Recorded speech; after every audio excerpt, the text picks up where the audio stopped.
कुठली शाखा आम्ही सामान्य माणसांनी आचरावी?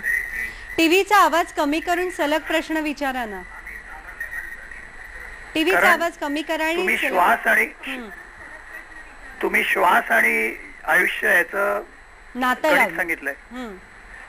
तर एकाच तीन श्वास आणि उच्छ्वासाचं एकाच तीन काही जण सांगतात. दुसऱ्याने सांगितलं की योग तुम्ही म्हणता की डोळे उघडे ठेवून, तर ब्रह्माकुमारी म्हणतात डोळे उघडे ठेवून. हा माझा पहिला प्रश्न आहे. दुसरा प्रश्न असा आहे की जेव्हा योग म्हणतात म्हणजे आपण, तेव्हा बरीच जण योगासनं म्हणतात. पण अंबिका योग कुठे सांगतात पहिला क्रिया करा, धेती नवती किंवा कपालभाती वगैरे आणि मग योगासनं करा. तर याच्याविषयी तुम्ही काय सांगू शकाल? तिसरा प्रश्न असा आहे की तुम्ही अतिशय सांगितलं की इडा पिडा आणि सुषुम्ना हा थोडासा स्पिरिच्युअल आहे, म्हणजे आध्यात्मिक आहे. तर काही जण म्हणतात की ही जी सुषुम्ना किंवा गॅमा रेज आहेत हे पहाटे 3:30-4 ब्रह्मयोगाला येतात, इतर वेळी येत नाहीत. तर याविषयी तुम्ही काय सांगू शकाल? आभारी. पुढचे जे तुमचे 7-8 प्रकार आहेत त्याकडे आपण जाऊया, पण तत्पूर्वी पहिला त्यांचा जे आहे का ब्रह्मकुमारी किंवा इतर ठिकाणी सांगितलं तर डोळे उघडे ठेवून ध्यान करा. आणि आपल्या प्राणायामामध्ये म्हणजे इथे आता ना आध्यात्मिक आणि शरीरासाठी किंवा मन एकाग्रतेसाठी याचे आपल्याला पार्ट करायचे, तर ते नेमकं काय करावं? आता मी सांगितलं अगोदर की डोळे बंद करा. त्याचं खास कारण काय सांगितलं मी, की डोळे उघडे ठेवल्यानंतर आपण ज्या वस्तूकडे पाहतो, बघा ज्या वस्तूकडे पाहतो ते ऑटोमॅटिक त्या वस्तूवर आपली नजर आणि ते काय आहे, वस्तू कसे आहे काय, इकडे लक्ष जातं आपलं. हे सामान्य म्हणजे पणे तुम्ही विचार केला तर तुमच्या लक्षात येईल. मग त्यानंतर डोळे बंद केल्यानंतर त्या वस्तूकडे पाहण्याचा प्रश्नच येत नाही. म्हणजे त्याच्या माध्यमातून जे काही विचार आपल्या मनामध्ये येतात ते यायचा प्रश्नच येत नाही ना. आपल्याला ध्यान म्हणजे काय करायचं, विचार विरहित अवस्था करायची. मग ती विचार विरहित अवस्था साधत असताना डोळे जर उघडे ठेवले तर आता आपण दूरदर्शनकडे बघतो तर दूरदर्शन हा शब्द माझ्या मनात आला, परत अजून दुसऱ्या कोणाकडे बघितलं तो शब्द माझ्या मनामध्ये आला. म्हणजे अगोदर विचार भरलेले असतातच, ते घालवायसाठी आपण प्रयत्न करतो. बरोबर. सामान्य माणसाने सुरुवात इथून करावी की डोळे बंद करून त्याची सुरुवात करावी. डोळे उघडे ठेवून ध्यान लावणं ही खूप पुढची आणि ती त्या लोकांच्या समोर म्हणजे मान्यवरांच्या समोरच ती करावी किंवा त्यांच्याकडून शिकावी. हा प्रश्न बरोबर. दुसरा त्यांचा होता नेती धवती यासारख्या काही गोष्टी. तर नेमकं आसनं शरीराची करावीत का प्राणायाम आणि ह्या सगळ्या गोष्टी? कसं आहे याच्यामध्ये जे आता आपण योगा बोलतो ते योगासन बोलतो. योगा तर योगामध्ये अष्टांग योग आहे. त्या अष्टांग योगामध्ये शुद्धिक्रिया ज्या आहेत त्या ह्या 6 शुद्धिक्रिया सांगितलेल्या आहेत. त्या 6 शुद्धिक्रिया योगा चालू करायच्या अगोदर करायच्या आहेत. म्हणजे योगाला जेव्हा सुरुवात करणार असाल तुम्ही तर त्याच्या अगोदर शुद्धिक्रिया म्हणजे काय, शरीर शुद्ध असणं गरजेचं आहे.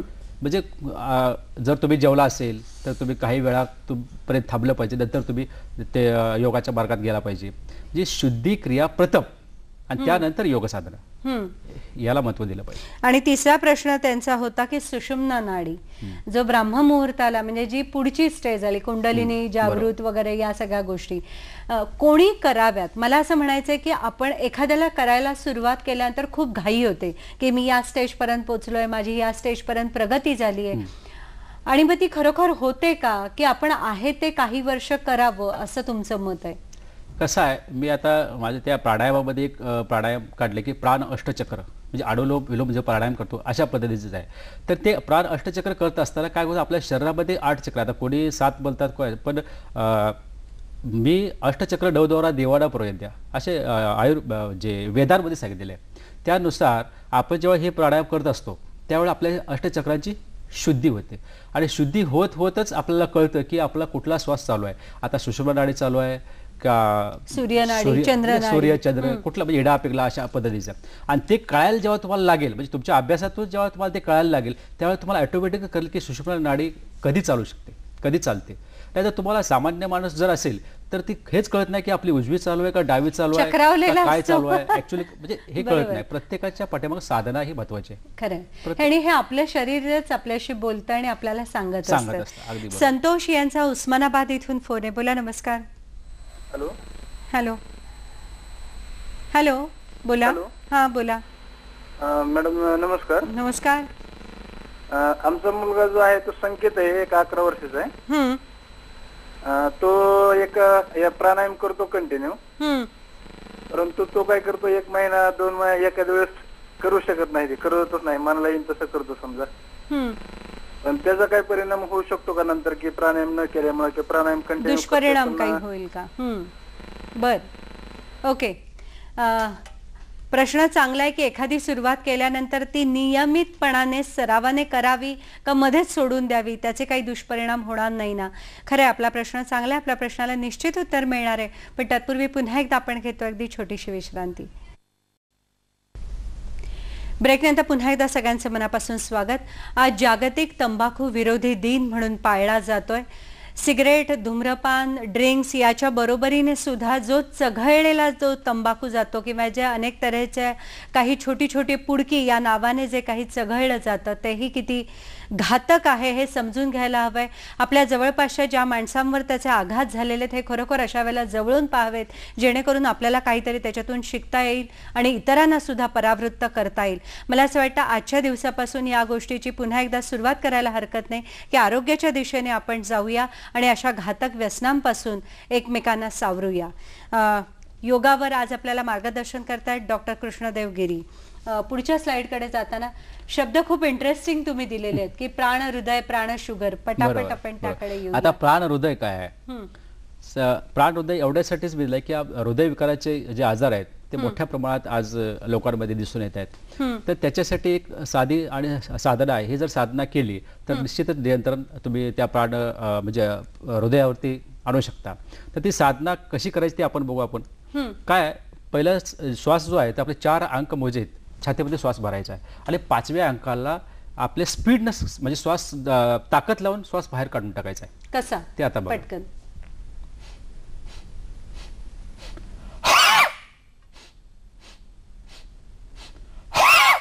ह्या ज्या क्रिया आहेत त्या 5 काउंटमध्ये, 4 काउंटमध्ये हवा आत भरायची, 5व्या काउंटला काढून टाकायचे. एका मिनिटामध्ये साधारण 12 म्हणजे 12 म्हणजे आवर्तन पूर्ण होतात. 1 मिनिट याला वेळ द्यायचा. आणि जर खरंच काय हृदयविकाराचा आजार असतील तर बायपासचा सल्ला वगैरे दिला असेल काय, तर त्याने ही साधना साधारण अर्धा तास सकाळी संध्याकाळी अर्धा तास केली आणि ते रिपोर्ट काढल्यानंतर परत 1 महिन्यात जर रिपोर्ट काढले तर निश्चितच त्या रिपोर्टमध्ये बदल झालेला दिसून येईल. कारण अशा केसेस मी बऱ्याच ठिकाणी मी ही सांगितलेली साधना आणि बऱ्याच ठिकाणी पॉझिटिव्ह रिपोर्ट मला मिळालेले आहेत. हे उदाहरण आहे. खरं, कारण हे सातत्याने केलं तर त्याचा हृदयाला निश्चितच फायदा होतो. म्हणूनच मी त्या प्राण शुगर. प्राण शुगर. आता प्राण शुगर जे आहे हे करत असताना काय करायचं आहे, एक नासिका बंद करायची आणि दुसऱ्या नासिकाने हवा बाहेर सोडायची आहे. आपण जी कपालभाती क्रिया तुम्ही ऐकली असेल ते त्याच्यामध्ये आपण काय करतो की डबल नासिकेने हवा सोडत असतो. पण आपण म्हटलं इडा, पिंगला, सुषुम्ना ह्या नाड्या चालू असतात. आता समजा दोन्ही नाड्यापैकी एकच नाडी चालू असते, जर तुम्ही कपालभाती करत असाल तेव्हा एकाच नाडीवरती प्रेशर येतं, म्हणजे एकाच बाजूचा एक्सरसाइज होतो. तर त्यासाठी काय करायचं आहे, एक नासिका बंद करायची आहे आणि एका नासिकेने हवा बाहेर सोडायची आहे. फक्त हवा बाहेर टाकायची आहे अशा पद्धतीने. त्यानंतर दुसरी नासिका बंद करायची आणि त्या दुसऱ्या नासिकाने हवा बाहेर टाकायची. आणि टाकत असताना हात जो आहे तो बाजूला ठेवायचा, समोर नाही ठेवायचा. कारण का, आपण आतली दूषित हवा बाहेर टाकत असतो. आणि जेव्हा तुम्ही असं करतात, बरेच जण म्हटले असं करत असतात, ती दूषित हवा आपल्याच हातावरती तीच हवा परत आपण घेत असतो. त्यासाठी हात ठेवत असताना इथे एक नाकाचं एक हाड आहे, तिथे जर अंगठा असं थोडा प्रेस केला की ऑटोमॅटिक आपल्याला ती नाकपुडी बंद होते. आणि याच्यामध्ये काय होतं, इन्शुलिनची जी निर्मिती आहे ती चांगल्या प्रकारे होत असते. आणि परिणाम आपण म्हणतो इन्शुलिनची कमतरता असेल तर आपल्याला डायबेटिसच्या पेशंटसाठी अत्यंत. आता हे जे श्वास घेणं आहे हे फुफ्फुसापर्यंत घेणं आणि पोटातून घेणं यातला नेमका फरक काय? आता कसं आहे, ज्या वेळेला आपण कपालभातीची क्रिया करत असतो त्याचा इफेक्ट खास म्हणजे पोटावरती येत असतो, म्हणून ते पोटापर्यंत घ्यायचं असतो. आणि जे बाकीचे प्राणायाम करत असतो आपण श्वास छातीमध्ये भरून काढतो. असे वेगळे. याच्या पुढे जाताना पुढचा कोणता आहे? वजन. प्राण वजन म्हणजे साधारण कपालभाती ही क्रिया आहे ह्या प्रमाणेच करायची. आता काय करायचं, नासिका बंद न करता डायरेक्ट हवा बाहेर टाकायच्या अशा. मग हे साधारण 1 मिनिटाला साधारण 72 असे स्ट्रोक पडले पाहिजेत. याच्यामध्ये जर तुम्ही अर्धा तास जर केलं तर निश्चितच वजनावरती परिणाम होऊ शकतो. अष्टचक्र. प्राण अष्टचक्र. प्राण अष्टचक्रामध्ये काय करायचं आहे, कोणतीही नासिका एक बंद करा. समजा उजवी नासिका बंद केली की डाव्या नासिकाने हवा आतमध्ये छातीमध्ये भरायची आहे. त्यानंतर उजव्या नासिकाने बाहेर सोडायची आहे. परत उजव्या नासिकाने हवा आतमध्ये भरायची आणि डाव्या नासिकाने बाहेर सोडायची आहे. याच्यामुळे काय होतं की आपल्या शरीरात जे 8 चक्र आहेत त्या चक्रांची शुद्धी होते. पटकन आपण पुढे जाऊया. हिलर, कारण आपल्याकडे वेळ संपली. त्यानंतर आहे प्राण हिलर. आता मी अगोदरच सांगितलं की आपला डॉक्टर आपल्या हातात असतो, म्हणजे आपले सगळे स्विच डॉक्टर हातात दिलेस, तशी हिलिंग पॉवर पण सुद्धा आपल्याकडे दिलेले आहे. म्हणजे लाळेमध्ये एक विशिष्ट शक्ती आहे आपल्यामध्ये. त्या लाळेचा उपयोग म्हणजे त्या लसीचा उपयोग आपण स्वतःच्या शरीराचं आरोग्य ठेवण्यासाठी करायचा आहे. पण तो करत असताना कसं करायचं आहे की काय करायचं, आपण हवा पूर्ण छातीमध्ये भरायची आहे. भरल्यानंतर नासिका बंद करायची, हे जालिंद्र बंद लावायचा आणि जे लाळ तयार होते ते 5 वेळा गिळायचे आणि ते गिळल्यानंतर ही हनुवटी छातीला लावायची. हे हनुवटी छातीला लावल्यानंतर जे लाळ तयार होते तोंडामध्ये ती आतमध्ये टाकायची. ते आतमध्ये टाकल्यानंतर जे हिलिंग पॉवर आहे ते हिलिंग पॉवर आपल्याला मिळत असते आणि गळ्याचे जे व्याधी आहेत, रोग आहेत, त्याच्यापासून आपल्याला मुक्ती मिळत असते. ह्याचं खास उदाहरण बघा, कधी प्राण्याला एखाद्या जखम होते तर दुसरा प्राणी काय करतो, त्याला चाटतो असं.